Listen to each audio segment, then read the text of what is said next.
பொறுத்தவரைக்கும் கூட்டணி ஆட்சிக்கு வாய்ப்பே கிடையாது. அதிமுக தலைமையில் நான் ஏதாச்சும் பேசினா தேவையில்லாம் பஞ்சாயத்து.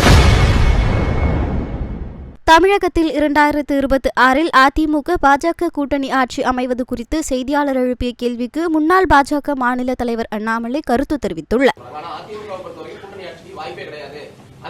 நான் ஏதாச்சும் பேசினா தேவையில்லாம் பஞ்சாயத்து.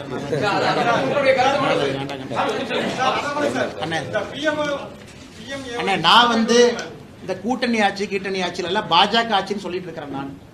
ஆனா இன்னைக்கு நம்முடைய கட்சியினுடைய தலைவர்கள் ஒரு முடிவு எடுத்திருக்கிறாங்க. முடிவுக்கு தொண்டனாக நாங்கள் கட்டுப்படுகின்றோம். அது எங்களுடைய தலைவர் நைனா அண்ணா இருக்கிறாங்க, அவங்க எல்லாம் சொல்லுவாங்கன்னா இதுக்குள்ள நான் போக விரும்பல. எனக்கு தனிப்பட்ட கருத்துக்கள் இருந்தாலும் என்னுடைய இதயத்துக்குள்ள இருக்கட்டும். வேற வரும்போது பேசுவோம்.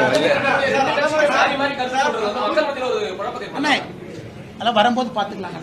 அண்ணா, இதுக்கு பதில் சொல்ற சரியான தலைவர் வரும்போது அவங்ககிட்ட கேளுங்க. செய்திகளை உள்ளது உள்ளபடி தெரிந்து கொள்ள ரெஃப்ளெக்ட் நியூஸை சப்ஸ்கிரைப் பண்ணுங்க.